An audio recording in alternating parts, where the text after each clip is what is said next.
Oi, oi, gente! Estamos aqui com mais um podcast e novamente na presença do Denizar, que vai trazer um pouquinho mais sobre o cenário imobiliário atual. Denizar, passo a palavra para você. Conte-nos um pouquinho mais. Novamente é um prazer estar com você, Júlia, e com todas as pessoas que estão nos assistindo, para falar um pouquinho mais do Intermediário é uma arte, que não é só um livro, né? É uma maneira de se viver.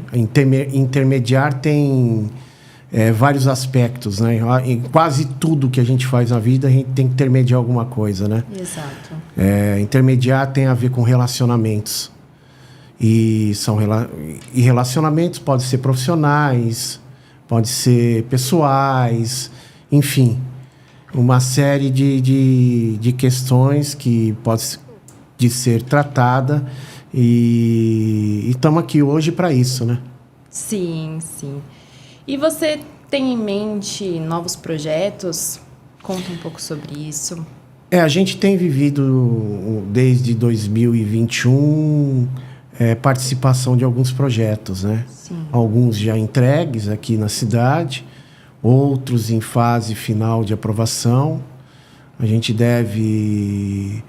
acabou de aprovar aí 2 empreendimentos na cidade e aí nas próximas meses aí eles vão estar já em fase de obra e provavelmente também com vendas e tudo mais. São muito bem localizados e porque uma das questões da intermediação em si e do profissional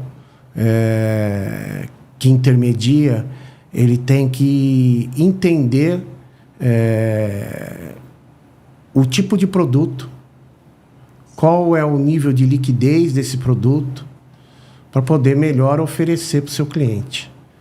Então, por exemplo, nesse momento nós temos alguns outros lançamentos na cidade, e aí eu chamo a atenção dos clientes e dos investidores, lembrando que, sendo Atibaia, uma das coisas principais, além da localização, é necessário a questão de vista.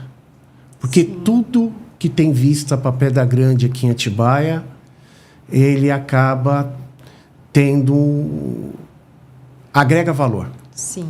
Então, se você vai... Né? Exatamente. Se você vai para um empreendimento um pouco longe demais da cidade, você acaba...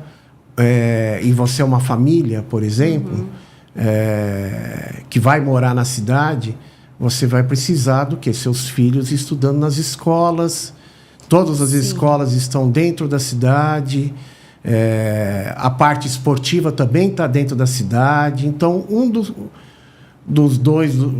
do casal vai acabar virando o quê? Uber. Sempre, acho que em todas as relações. Né? Então, quanto mais perto você estiver da cidade, quanto mais esse empreendimento te oferecer também lazer, comodidade e perto de tudo... Conforto também, Conforto, né?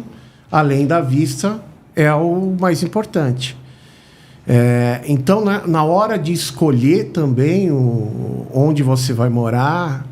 Porque você está morando hoje nesse imóvel, mas você tem que pensar que nem sempre a gente compra uma casa para viver ela a vida inteira. Exato. Ainda mais no mundo moderno que a gente vive. Hoje a gente pode estar morando aqui, chega uma proposta nessa casa, você tem que comprar uma outra casa num outro local. Fases, né? Ou fases de vida.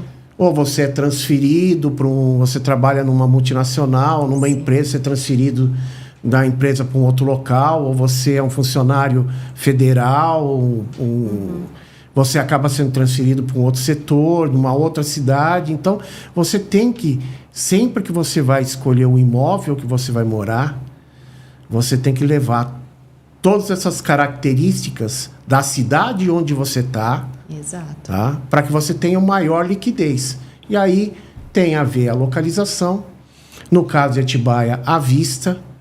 Então, vai vender muito mais um empreendimento que tem a vista para Pedra Grande do que aquele empreendimento que é um vale, por exemplo, que na hora que tiver todos os empreendimentos em volta prontos, você não vai ter vista de nada. Então, por melhor que seja a sua casa, você não vai conseguir ter a liquidez que o outro teria num posicionamento melhor, né? Numa localização melhor. Então, tudo isso tem que ser levado em consideração. E é até bom que o cliente perceba isso, tá? Porque o corretor que só quer vender para colocar a comissão no bolso, ele está pouco se importando se o terreno onde ele está vendendo para você ou o imóvel onde ele está vendendo para você. Só quer efetuar a venda. Ele quer apenas efetuar a venda. E a coisa é mais profunda. Você lida com sonhos, você lida com expectativas e a vida às vezes muda muito rápido. Sim. E você tem que dar, quando você apresenta alguma coisa para o seu cliente, é importante que esse cliente saiba que ali na frente ele vai poder contar com o seu corretor para poder ter o suporte e vender aquilo que ele, inclusive, vendeu na ocasião para ele. São ciclos, né? E você acha que após a pandemia aumentou demais a procura de imóveis mais próximos da natureza, né? As pessoas têm buscado mais vir para o interior, e Atibaia, principalmente, que é um lugar muito próximo de São Paulo, né? Então, flexibiliza um pouco isso. Qual que é a sua visão sobre isso? A gente viveu na pandemia um fenômeno, né? Que ninguém estava esperando. Intenso, né? Atibaia, eu acho que o censo de Atibaia, na época, era em torno de 148 mil habitantes e a gente foi para 170. Nossa. Então a gente teve um crescimento aí que às vezes demorava décadas para acontecer, a gente acabou acontecendo em 2, 3 anos. Todo mundo tinha expectativa, né? E agora a gente vive um pouco esse mercado, todo mundo tinha expectativa, porque vendeu tudo. Vendeu casa em condomínio a 14 quilômetros da cidade, a 17 quilômetros da cidade, dentro da cidade, fora da cidade, casa velha, casa nova, de tudo quanto era jeito. Né? Flexibilizou demais. E todo mundo achou que ia ficar em home office. Só que nem todos ficaram. Teve alguns segmentos... Modelo híbrido, né? Isso, ficou o modelo híbrido. Isso. Então, muita gente voltou para a vida anterior e aí começou a criar as dificuldades. Sim. Aí você hoje encontra muito imóvel para locação totalmente imobiliado, porque a família voltou para a vida anterior. E aí ficou um imóvel aqui que ele não usa tanto. E a gente vive um período do país que não tem as maiores facilidades, né? A gente está com alguns índices aí, juros altos e Selic alta. Então, isso acaba tudo dificultando determinadas situações. As pessoas acabam querendo ficar mais em casa, economizar algumas coisas, tal. Então, fica um imóvel vazio na outra cidade que ele adquiriu naquele período. Ele vai para locação, ou ele vai colocar para vender, ou ele vai colocar para locação. E para você, assim, o que significa, então, essa intermediar? Né? Qual foi o seu maior desafio nesse quesito? A questão do intermediar dentro da corretagem, ou mesmo dentro de qualquer tipo de negociação, seja ele na área de parceria, incorporação, seja na área da venda de terceiro ou de lotes, né, de um novo empreendimento, você se conectar com as pessoas e, além de se conectar, você entender a linguagem de cada um. É mais ou menos como se cada um tem um organismo e cada organismo tem uma necessidade. Sim, tá? Cada muito cliente, individual, né? Cada cliente e cada família também tem a sua individualidade, tem a sua maneira de ver o mundo, Tá? E o que, de repente, é maravilhoso para você não é maravilhoso para eles. Então, você tem que fazer toda a leitura para que a pessoa realmente saia satisfeito e cumpra aqueles quesitos que depois ele queira realmente fazer uma mudança de vida, como aconteceu durante a pandemia, tá? Você ter liquidez. A partir do momento que vem um monte de gente e compra tudo, tá?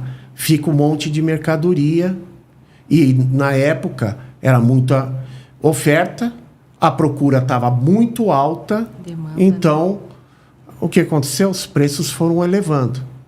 Agora, a gente vive um processo onde, na questão híbrida que a gente falou agora há pouco, determinadas pessoas vão para lá e não conseguem vender pelo valor que realmente eles acabaram adquirindo ou acabaram não tendo a valorização que eles imaginavam, porque eles compraram na alta, tá? E o país vivendo o que está vivendo, começa a ver o cara que pode alugar, aluga, aquele que precisa vender acaba tendo que dar um desconto ou vender mais ou menos pelo mesmo valor que comprou. Né? Que aí fica no 0 a 0. Desafiador, né? Fica um cenário desafiador, mas, por exemplo, para o comprador, para a pessoa que hoje tem dinheiro e quer fazer boas compras, é o melhor momento. Falando também um pouquinho mais, né, sobre o intermediar, é uma arte, o seu livro. Na sua opinião, qual seria o maior benefício de ser ou ter um bom intermediador? Eu costumo dizer o seguinte, é igual você ter um bom advogado, você ter um bom dentista, você ter um bom médico, uma boa veterinária. Então, você tem que confiar na pessoa, porque você está lidando com o bem que você teve uma dificuldade, trabalhou muito para você conquistar aquilo e você precisa ter uma consultoria adequada para você fazer o melhor negócio para você e para sua família. Com certeza. Tá, e isso pode trazer algum custo emocional? Como que você lida com isso? O custo emocional é muito interessante essa pergunta, porque quase todo intermediador ele sofre de ansiedade, né? E muitos clientes também, né? Essa é a era da ansiedade, é a era né? da ansiedade, até porque tudo é muito imediato, né? Tudo é tão rápido. Hoje as informações são tão rápidas, tudo vem ao mesmo tempo, que você às vezes fica com dificuldade até de discernir uma coisa da outra, tal. Muita coisa para comparar. Então, quer dizer, é o que eu costumo sempre dizer. Relaxa. Tá? Respira fundo. Analisa de uma maneira prática cada situação. Porque essa decisão que você vai tomar e essa escolha que você vai fazer pode afetar toda a sua vida, tá? E todo o seu grupo familiar. Sim. Tá? E quando, às vezes, é uma empresa, tá? Também é uma decisão que tem que ser muito bem pensada. Às vezes pensada em conjunto, né? Exatamente. Às vezes o cara vai querer fazer uma transferência da empresa, vai querer fazer isso, vai querer fazer aquilo. Tem que ser muito bem pensado. Sim. Tem que entender a infraestrutura que as cidades vão oferecer, como entender como a cidade funciona. A questão emocional ela acaba sendo uma construção em conjunto, né? Do intermediador junto com os compradores e os vendedores. Porque existem necessidades diferentes, né? E o intermediador ele tem que ter a sensibilidade para entender cada história, cada pessoa envolvida, tá? Para poder fazer o melhor negócio para todos. Porque é aquilo que eu costumo dizer, o melhor de tudo nas negociações é quando todo mundo levanta sorrindo da mesa. Significa que o objetivo foi alcançado para todos. Cumprido, né? Aquela sensação boa. Porque o vendedor ele alcançou o que ele queria, o comprador alcançou o que almejava, e o intermediador recebeu por isso. Então, essa é a melhor parte. E é melhor até do que quando a gente... do que a comissão em si. Sim. Porque a sensação de você ter alcançado o que todos almejavam significa que você alcançou o que você queria também para você. Sucesso, né? A negociação. É uma troca, é um compartilhar muito, muito legal isso. Perfeito. Ainda nesse quesito, você acredita que o dom de intermediar, ele é uma coisa natural, né? Uma habilidade natural, ou ele pode ser adquirido com o tempo? Então, você sabe que todos nós temos dons, né? Sim. Só Alguns que já isso nascem com ele, né? Só que a disciplina, o foco, a perseverança é que faz o vencedor. Não é... Às vezes tem gente que tem habilidades inacreditáveis para determinados setores. Só que ele não tem a disciplina, ele não tem o foco necessário, ele não consegue chegar no fim. E aí o que ele vai ser? Ele, apesar dele ter um dom, ele se torna alguém mediano. E aquele que não tinha o dom que o outro tem, tá? Que não tinha a habilidade que o outro tem, acaba sendo extraordinário. Pelo quê? Pelo foco. Pelo esforço, né? E pelo esforço, dedicação. Vontade de fazer acontecer, né? A gente tem até um exemplo no esporte, né? Você pega, por exemplo, o Neymar. Neymar, com as bolas no pé, ele sempre foi sensacional.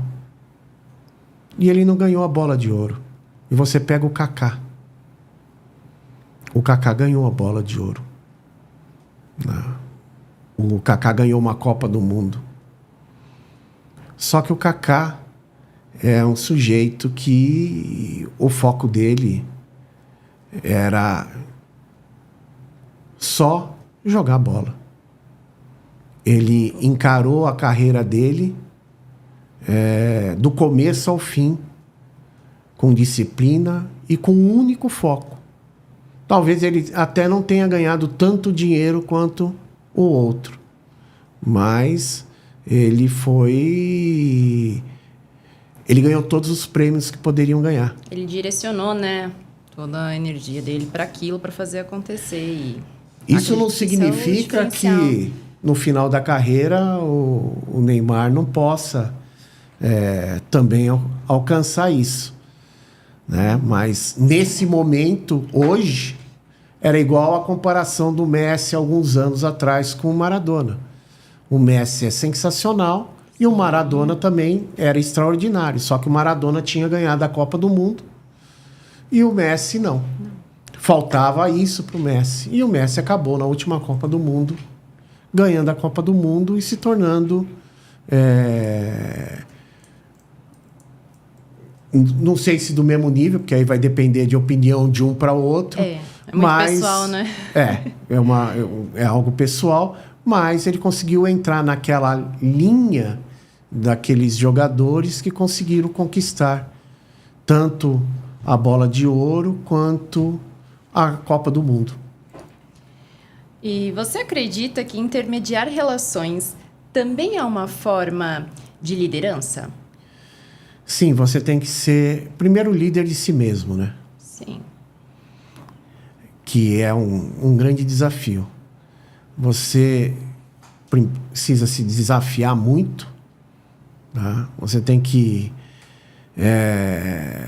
resolver aquelas questões íntimas que você tem para você realmente chegar ao ponto de liderar situações, tá? E você liderando situações, automaticamente vão aparecer os problemas e você terá que intermediá-los. Tá? Então, o intermediar também está ligado diretamente com o seu poder de liderança. E até inspirar também, né? Sim. As pessoas. Perfeito. E em que situação, assim, do dia a dia, percebemos a importância de alguém que sabe intermediar, que tem o domínio disso? Então, isso a gente estava falando até um pouquinho antes, né? Sim. É muito importante, principalmente o cliente, né? O comprador e o vendedor, quando recebem o corretor ou o intermediador, tenha sensibilidade. Sensibilidade. Para poder perceber qual que é o foco desse profissional. Será que ele está ali só por causa da grana? Será que ele está ali só porque ele precisa fazer aquilo para sobreviver? Ou ele está ali meta, né? ou para bater uma meta? Ou ele tem realmente a vontade de intermediar e resolver a questão, tá? Sendo que a questão tem que estar acima do restante. Esse é sempre o melhor profissional. Sim. Esse é o profissional que em todos os, acho que, segmentos é o que você tem que procurar. É o cara que vai te dar uma visão macro de toda a situação. Ele não está interessado se você vai comprar hoje ou se você vai comprar daqui 5 dias. Daqui um mês. Ou daqui um mês.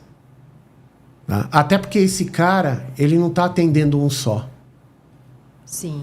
Ele tem a capacidade de ter uma quantidade de cliente. Tá? Então, quer dizer, por quê? Porque ele sempre procura o melhor negócio e ele sempre vai fazer a melhor intermediação para o seu cliente. Seja qual seja o segmento dele. Isso eu acho também, né, em todas as áreas, né? Sim. Super importante. E o que você considera que seria a maior dificuldade em intermediar? Tem várias questões, né? Quando muitas vezes tem alguns cenários que são problemáticos, né? Às vezes as questões familiares elas são muito problemáticas. Porque envolve ego, emocional, hierarquia. Então, esses momentos, resolver essas questões, às vezes, são bem complicadas. Tá? E precisa de muita habilidade do intermediador. Além disso, tem as questões empresariais também. Algumas, sabe, quando o sócio já não está se dando bem com outro sócio e vai ocorrer uma venda onde um fica fazendo picuinha para o outro ou quer levar vantagem sobre o outro. Você precisa de muita paciência, muita conversa. Um jogo de cintura, né? Você tem que tentar mostrar ângulos diferentes para o seu cliente, para que realmente tem determinadas coisas que não valem a pena. É melhor você resolver e tirar da frente do que você ficar brigando ou discutindo determinadas coisas com as pessoas que só atrasam a vida, afetam você emocionalmente. Que volta para aquela questão, né, que a gente levantou Exatamente. anteriormente, falando do emocional, né? Que muitas vezes é abalado. O ideal seria não absorver esses problemas para nós, né? Só que Tem gente que não consegue separar e isso acaba afetando demais. E aí as pessoas elas têm que perceber, muitas vezes, nessas situações, que é necessário terminar o ciclo. Sim. Porque o ciclo, em muitos momentos, ele se torna tóxico.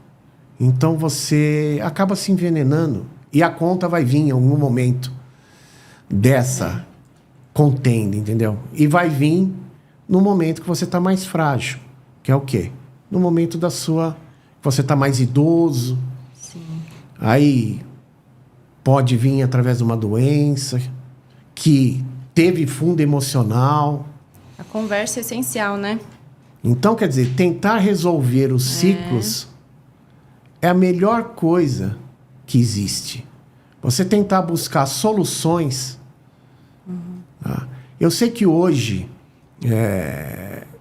isso, em alguns casos, é muito difícil. Tá? Por isso que a gente tem o judiciário, tem outros setores da sociedade. Mas tudo que você puder resolver de uma maneira, obviamente, com um intermediador, no caso, pode ser um advogado, dependendo da situação, um corretor numa outra situação, às vezes os dois juntos para resolver. Na questão da saúde, a questão do seu médico de confiança, junto com um especialista daquele problema que você tem. Tudo isso é muito importante para que não ocorra sequelas futuras. Porque a conta chega para todo mundo. E a terceira lei de Newton vale para mim, vale para você, e vale para os 8 bilhões e 100 que existe hoje no planeta. Sim. Toda ação tem uma reação igual e contrária.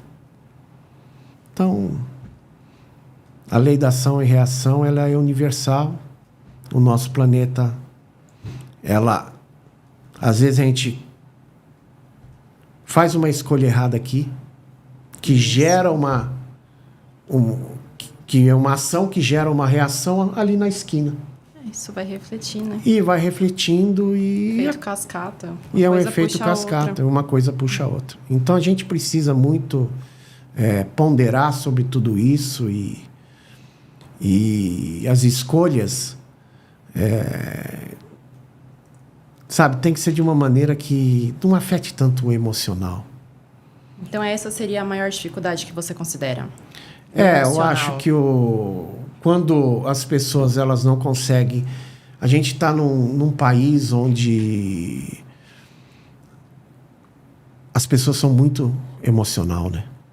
Frágeis, de certa forma. A questão da nossa educação em geral, ela tá falha, né? Em muitos sentidos, né? Você veja, meu pai hoje teria 95, 96 anos, não estaria aqui, né? Já foi em 2012, mas ele fez escola estadual, né? Dizia. Sim. E na escola estadual ele aprendia latim, francês, inglês. Hoje, na escola estadual, pelo menos, podem me corrigir, tá? Mas até algum tempo atrás, o inglês era opcional. Tá? E o mundo inteiro fala inglês. Hoje, boa parte do mundo fala espanhol. Então, quer dizer, a gente tinha que...